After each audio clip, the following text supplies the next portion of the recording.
11 perkara yang anda boleh belajar daripada drama Korea Startup. Assalamualaikum warahmatullahi wabarakatuh. Pagi, saya Fadi Ghazali. Saya sebenarnya dah lama tak tengok cerita Korea, tapi disebabkan di Netflix baru-baru ni release satu drama yang menarik perhatian saya, which is tajuknya adalah Startup. Ia berkait dengan cerita tentang bagaimana a group of orang muda ni nak membina satu perniagaan yang bertaraf international. Sebab tu saya tengok. InsyaAllah saya akan sharekan kepada anda, especially untuk orang bisnes, 11 perkara yang anda boleh belajar. Tapi sebelum tu, yang sedang menonton di YouTube, saya nak anda klik like, komen dan subscribe.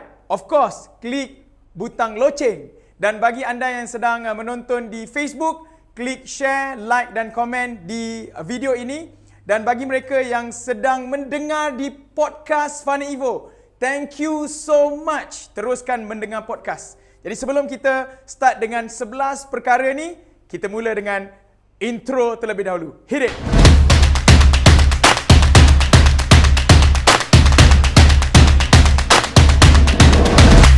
Okey, adakah anda sudah bersedia untuk belajar tentang 11 perkara yang saya sendiri belajar daripada cerita Korea, which is Startup. Okey, kita mulakan yang pertama. Okay, bismillahirrahmanirrahim. 11 perkara yang kita boleh belajar, right?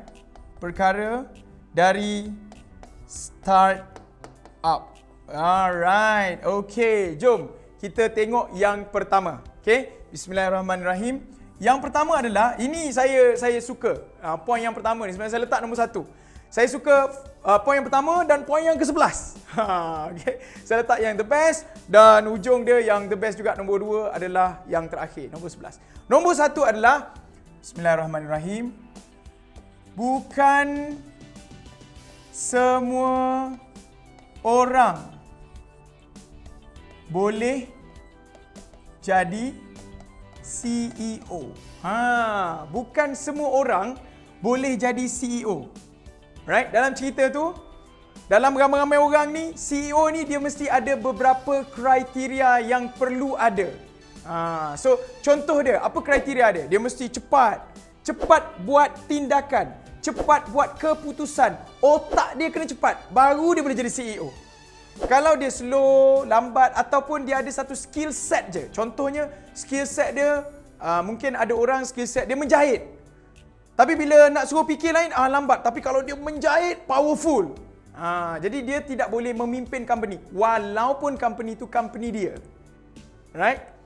Boleh? Sebab ramai orang, bila dia startkan satu bisnes, maka sayalah CEO-nya. Tapi bila tengok company tak berkembang, sebab apa? Sebab dia suka dengan bahagian operasi. Jadi bisnes tak berkembang. So apa pula anda buat? Belajar pada cerita startup ni, cari CEO untuk syarikat anda yang lebih cepat bertindak, lebih cepat berfikir, lebih berkaliber daripada anda. So anda take care satu part, CEO ni akan take care another part. Alright? Okay, so tu nombor 1. Nombor 2, jom kita discuss. Tugas CEO pula. Tugas pula. Right? Tugas. Tadi bukan semua orang boleh jadi CEO. Right? Sekarang ni kita cerita pasal tugas pula. Apakah tugas CEO? Baik. Perkara inilah yang saya sendiri pun brief kepada CEO kepada Sifu International. Which is saya bukan CEO dekat Sifu International. Sdn Bhd. CEO kepada Sifu International Sdn Bhd adalah Tuan Sharifuddin. Sahabat saya juga. Jadi sewaktu saya menyerahkan saya punya position kepada Tuan Pudin, right? Saya jadi presiden untuk Sifu International. Saya bagi pada Tuan Pudin dia punya title CEO tu, saya bagi tahu kepada beliau, 3 perkara ni kau kena buat. 3 perkara ni kau wajib buat sebagai seorang CEO. Nombor 1. Okey, catat. Okey, nombor 1. Apakah tugas CEO? Right? Bismillahirrahmanirrahim. Tugas CEO, tuan dan puan, saya tukar warna merah. Okey. Nombor 1 adalah masukkan duit. Okey, masukkan duit. Tu tugas CEO nombor 1, paling penting. Kalau anda tengok dalam cerita startup pun, itulah kerja CEO dia. Mesti fikir macam mana nak masukkan duit. Alright? Sama ada orang invest ataupun jualan kita kena buat marketing, atau cari orang nak beli produk kita, CEO kena fikirkan, especially syarikat startup yang majoriti kita yang sedang tengok ni lah. Okay, so nombor 1. Nombor 2, apa yang perlu anda buat sebagai CEO? Daripada duit yang ada ni, right, anda boleh belajar juga daripada cerita startup tu. Dan ini juga yang saya bagi tahu kepada CEO Sifu International, Tuan Syarifuddin. Sebelum saya tengok cerita startup pun, inilah yang saya aplikasikan untuk syarikat saya sendiri. Adalah dengan duit yang ada ni, cari talent. Okay, cari talent. Maksudnya cari orang yang boleh buat kerja. Jangan kita sebagai CEO ni ambil duit, beli kereta mahal, right? Beli rumah besar, lepas tu ambil gambar, letak dekat social media. Alhamdulillah, alhamdulillah, alhamdulillah. Saya sudah memiliki bangunan saya punya banglo idaman. Alright? Tak guna. Sebab apa? You terror sorang-sorang. Okay? Right, tu nombor 2. Nombor 3, tugas CEO adalah apa dia? Bismillahirrahmanirrahim. Nombor 1 masuk duit, nombor 2 cari talent, nombor 3 adalah pastikan talent boleh kerjasama. Okay? Kalau anda ada ramai orang-orang bagus dalam syarikat tapi dia orang tak boleh kerjasama. Seorang gaduh, seorang masam muka, seorang buat kerja A, seorang buat kerja B. Aku malas nak take care kau, aku malas tolong kau. At the end of the day, company tu tak boleh berkembang. Okay? So yang ni pun saya selalu share dalam high level coaching. Mereka yang saya coach, right? Dalam Elite Circle, Mastermind, yang saya sharekan benda ni lah kepada mereka. How to get people untuk bekerjasama dengan anda. Itu pun ada satu lagi perkara yang anda kena belajar. Tapi dalam video ni saya tak boleh nak share lah. Sebab nanti tak habis 11 kita ni.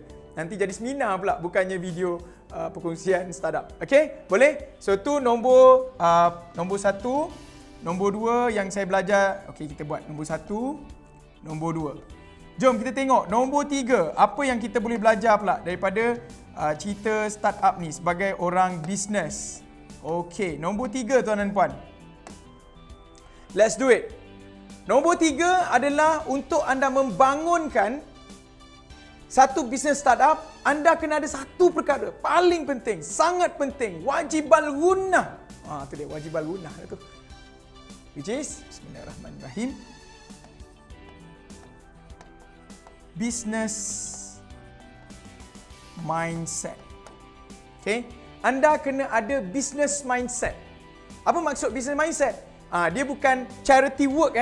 Kalau anda ni suka charity, jangan buat business. Okay? So charity is charity. Business is business. Business ni dia nak profit. Okay? Contoh kalau dalam cerita startup ni, how to get profit daripada your business. Macam mana anda nak bagi dikala anda tak ada? So apa yang mereka discuss adalah mereka buat satu aplikasi kan. Aplikasi, tapi aplikasi tu tak boleh nak buat duit. Maka mereka cari company yang ada CSR, company besar, Morning Group ke apa nama dalam startup tu, untuk invest dalam company tu. Maka profitable. Jadi apa dia buat? Dia kena ada business mindset. Business model tu profitable, boleh buat duit. Maka barulah company tu boleh berkembang. Boleh? Okay, kalau anda nak buat charity, buat NGO lah. Tak payah buat bisnes. Okay, kalau nak buat charity, buat yayasan. Kan? Tapi kalau anda nak buat bisnes, mesti ada business model dan mesti ada business mindset. Growth mindset. Nak pergi next level. Bukannya, saya cukup dah dengan 3,000 sebulan, cukup dah dengan 100,000 sebulan. Kita nak, bila business mindset, dia nak grow lebih besar. Nak pergi level IPO. Nak pergi international. Nak pergi jadi syarikat $billion. InsyaAllah dengan izin Allah. Okay, itu nombor 3. Let's discuss nombor 4 tuan dan puan. Okay, nombor 4 ni adalah kemahiran. Very important. Bismillahirrahmanirrahim. Kemahiran. Apa maksud kemahiran? Setiap orang, okay, ni very important. Setiap orang ada kemahiran berbeza. Okay, setiap orang ada kemahiran berbeza. Engkau kalau cerita startup, engkau jadi CEO. Maka kerja engkau begini. So kemahiran dia adalah pergi pitching, kemahiran dia nampak kena dipercayai untuk represent the company, CEO. Ada orang kerja dia adalah coding. Maka dia code je kerja dia. The best of the best. Dia buat apa yang dia buat. Kemahiran. Kalau orang yang pandai code, suruh dia pergi buat kerja CEO, which is contoh pitching dan sebagainya, ke laut dalam. Okay, alright. Ada juga orang yang power bahagian management. Contoh, alright. Contohnya dia menguruskan kan, dia mengurus HR, dia power. So kemahiran dia uruslah tempat yang dia power. Begitu. Baru syarikat kita boleh berkembang. So bila anda nak nak pastikan bisnes anda grow, anda kena cari talent yang ada kemahiran yang diperlukan. Gitu. Bukan sebab dia ni saya punya girlfriend, dia ni saya punya boyfriend, ni adik saya, sebab tu saya masukkan dia. Right? Kenapa awak masukkan? Tak tahu, sebab dia adik saya. So saya masukkanlah dia. Apa kemahiran dia? Tak tahulah. Kemahiran dia pun saya tak tahu, tapi sebab dia adik saya. Saya nak jaga family saya lah. So, bagus tak? Tanpa tahu kemahiran, habis. Bisnes kita akan habis. Tapi, ni siapa? Adik saya. Kenapa masuk? Oh, sebab dia power gila buat sale. Contoh. Okay, mantap kau. Okay, he deserve untuk duduk sini. Ni siapa ni? Bini saya ni. Kenapa dia duduk sini? Oh, sebab dia memang belajar HR dulu. Dan dia bekerja dengan company besar. Contohnya Sime Darby, Petronas, dekat bahagian HR. Jadi bila dia masuk, dia jaga HR syarikat saya. Okey tak? Okey. Sebab apa? Kemahiran. Alright? Jangan masukkan orang tanpa kita faham. Okey? Apa kemahiran dia? So, tu nombor 4. Right? Nombor 5. Ni penting tuan-tuan. Nombor 5 ni. Wah, nombor 5 ni. Saya kena besarkan benda Allah ni. Saya kena besarkan betul-betul. Saya kena buat color merah dulu. Right? Ni nombor 3, nombor 4. Ni nombor 5. Nombor 5 ni saya kena besar-besarkan. Supaya insya-Allah boleh fahamkan anda. Nombor 5, penting gila. Apa dia ni? Mentor. Masya Allah. Dalam startup pun ditekan pasal mentor. Mentor. Siap dalam cerita tu, mentor pakai t-shirt, besar-besar tulis mentor. Sebab apa? Sebab dia takut syarikat-syarikat startup ni banyak buat silap. Memanglah majoriti buat silap lah kan. So, mentor ni kerja dia apa? Memberi nasihat. Nasihat yang sepatutnya untuk mereka pada ketika itu supaya mereka tidak buat silap dan mungkin kesilapan mereka ini akan natijahnya teruk untuk syarikat. So ada satu satu scene tu, geng-geng ni tak nak dengar Mr. Han Jin Pyong. Ni viral kan, Han Jin Pyong. Nak bagi nasihat, jangan tanda tangan. Sebab apa? Kalau kau tanda tangan, tim ni akan berpecah. Sebab apa? Syarikat ni bukan nak beli your apps, tetapi dia nak beli engineer yang ada di dalam syarikat ni. Kalau kau sign, habis. Tapi dia orang tak nak dengar. So, apa natijahnya? Habis. Tim tu dalam masa 3 tahun, yang tu pergi ke California, yang ni tinggal dekat Korea kan. Sebab apa? Sebab ia tidak dengar nasihat mentor. So, penting tak mentor untuk bisnes? Penting. Siapa rasa dia panggil apa? Tak perlukan mentor? Umpama anda tu tak perlu masuk sekolah darjah 1. Mentor ni cikgu, mentor ni guru. Ada orang kata mentor, ada orang panggil cikgu, ada orang panggil sifu. Alright? Tak kisahlah. Yang penting ada orang boleh guide kita. Alright? Contoh macam dekat Funivo, ramai di kalangan elite circle, terutamanya dekat high level coaching di Funivo, saya yang mentorkan mereka. Saya akan bagi tahu, ni jangan buat, ni buat, ni cepatkan. Alright? Cari investor. Alhamdulillah, macam salah seorang kita punya elite circle, lepas 3 bulan bermentor, alright, alhamdulillah. Dulu masalah stok dan sebagainya, duit tak cukup. Beliau dah berjaya dapatkan seorang investor yang invest berjuta-juta ringgit dalam syarikat. Masya Allah. Kalaulah tidak ada mentor, tak ada tegur, kalaulah ni takdir Allah, saya mentorkan beliau, alhamdulillah. Kalaulah tak ada yang ditegur macam tu, orang kita ni majoriti, kenapa nak jual share saya? Orang nak bagi 2 juta, kenapa nak bagi? Dia tak faham. Alright? Sebab tu kena ada ni, nombor 5, mentor. Okay? Alright? Clear? Baik, kita pergi ke nombor 6. Are you ready guys? Nombor 6 pula. Bismillahirrahmanirrahim. Nombor 6, tuan dan puan. Okay, apakah yang kita boleh belajar nombor 6? Point nombor 6 ni super fantastic, penting gila. Okay? Super fantastic, penting. Okay? Apakah point nombor 6? Bismillahirrahmanirrahim.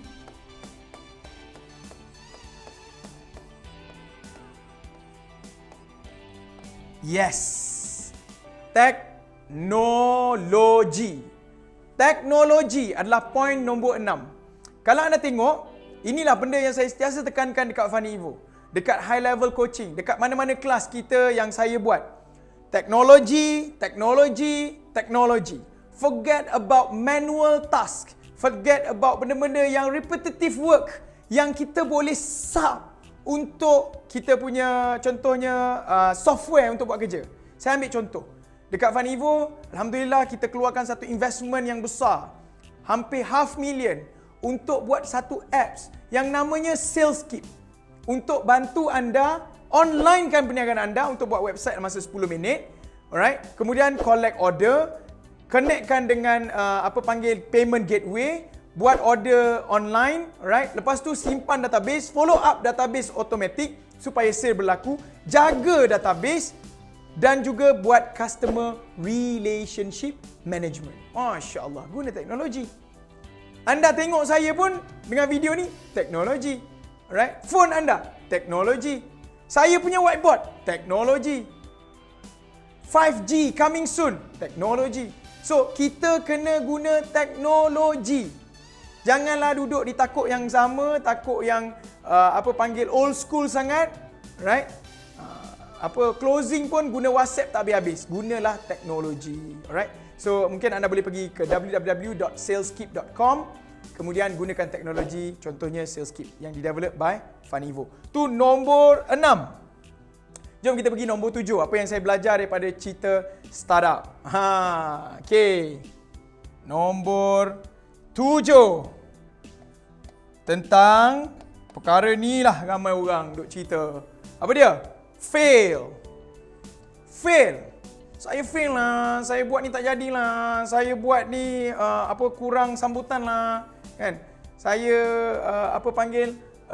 produk saya ni orang kutuk lah, servis saya ni pelanggan orang Kelantan panggil cemuh lah, cemuh. Mencemuih orang Kedah tak tahulah kan.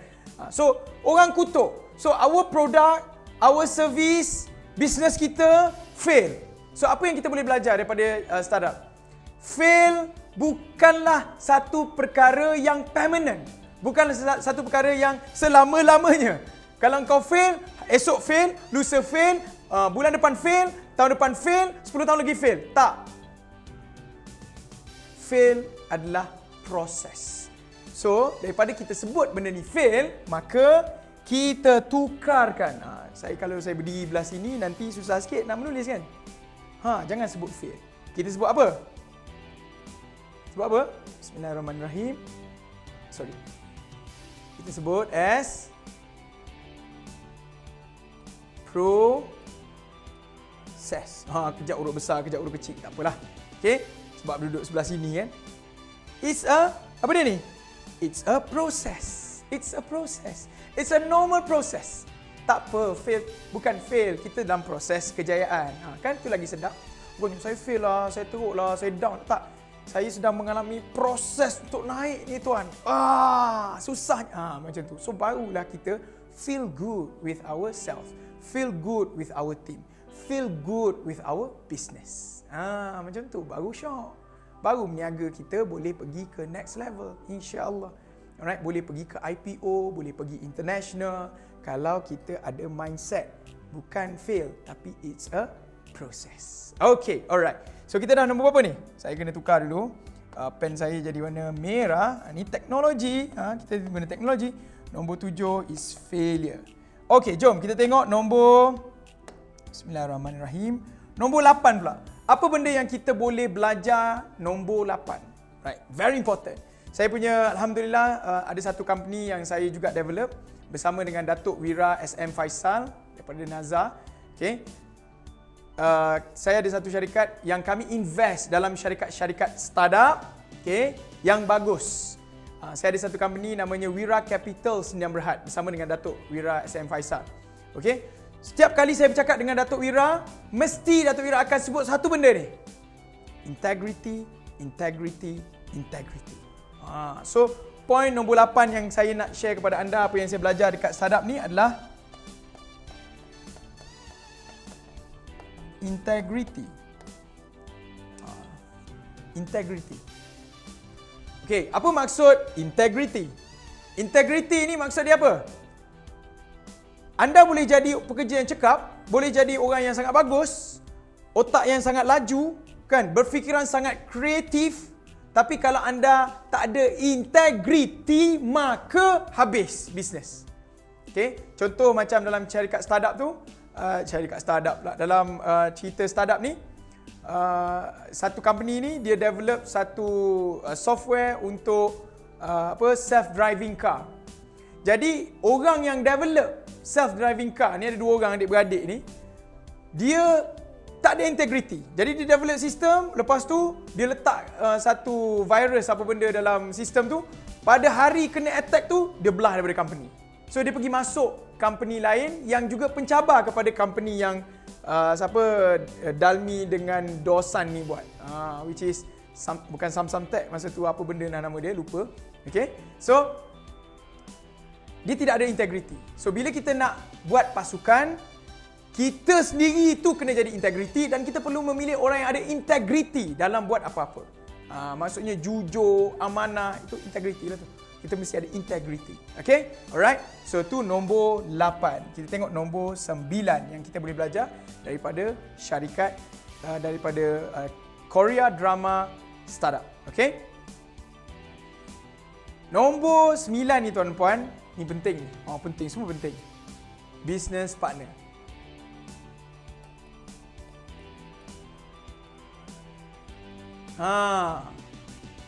Business partner.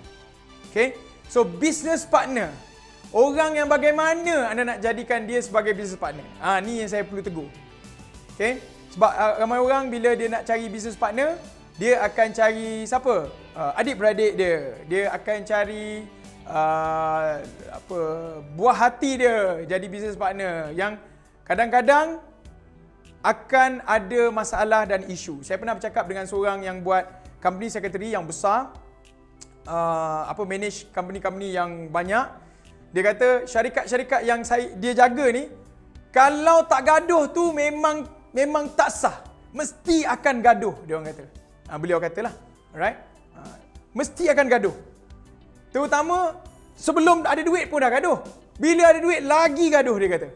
Cuma dia kata dalam banyak-banyak company yang dia buat selama 20 tahun, 21 tahun ni, syarikat untuk company secretary dan menguruskan syarikat ni, ada 2 je company yang tidak pernah bergaduh, dia kata.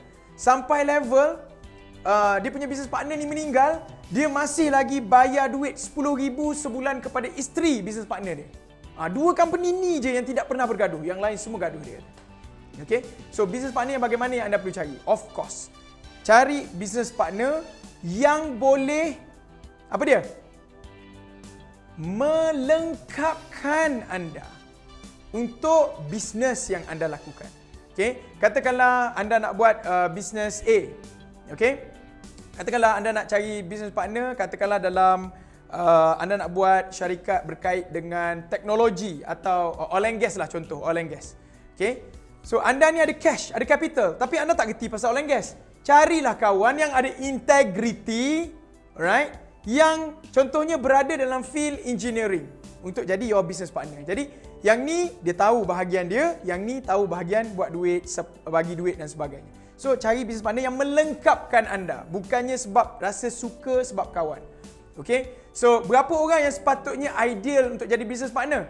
Dia boleh jadi 2 atau boleh jadi 3. Alright? Biasanya kalau company-company yang kecil ni, right, atau startup, tengok, bergantung. Kalau anda dah ada, dia panggil skill set atau kemahiran yang seorang ada banyak kemahiran, okey. Tapi kalau misal kata anda tak banyak kemahiran, anda mungkin biasanya, saya pernah dengar, boleh bermula dengan 3 orang.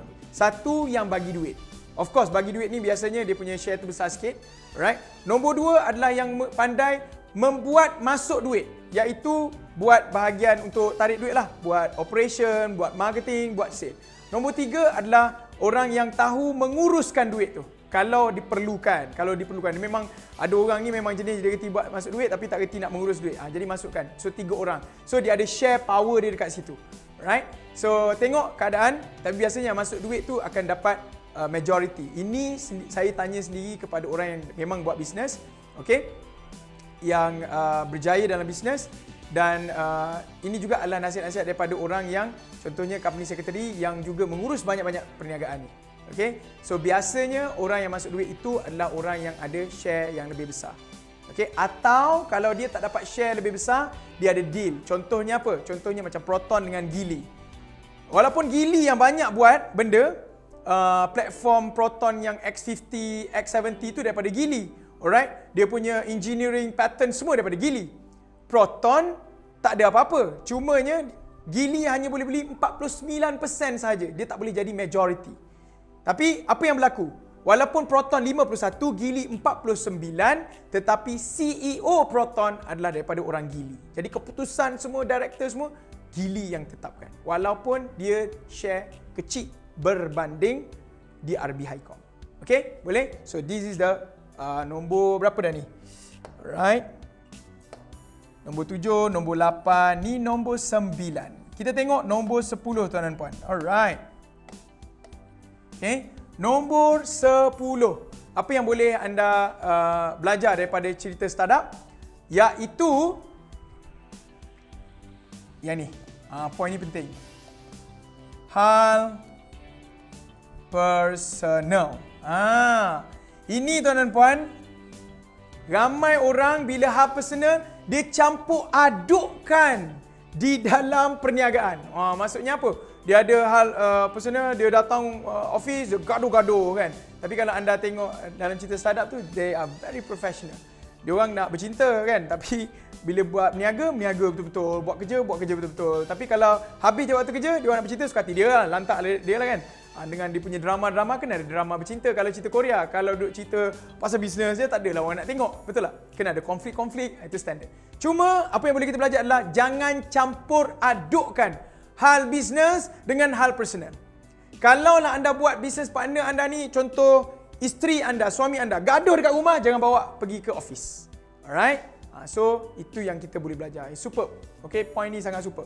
Sebab saya ramai jumpa dengan orang-orang yang sangat bagus bila berpartner, sangat baik, mereka tak campur adukkan hal personal, tapi ada juga, memang banyak juga yang campur adukkan.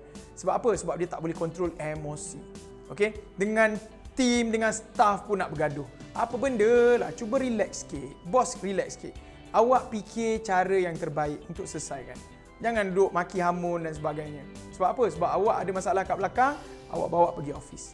Okey, tu nombor 10. Kita tengok nombor 11. Ni yang penting, nombor 10. Nombor 11 ni penting tuan-puan. Saya tinggalkan ni yang hujung sekali. Apa dia? Alright, Masya Allah. Bismillahirrahmanirrahim. Nama dia apa? Follow your dream. Okay? Follow your dream. Okay? Kalau anda ada apa-apa impian, go ahead. Buat saja. Guna perkataan ni tuan-puan. Buat saja. Jangan fikir banyak. Buat saja. Follow your dream.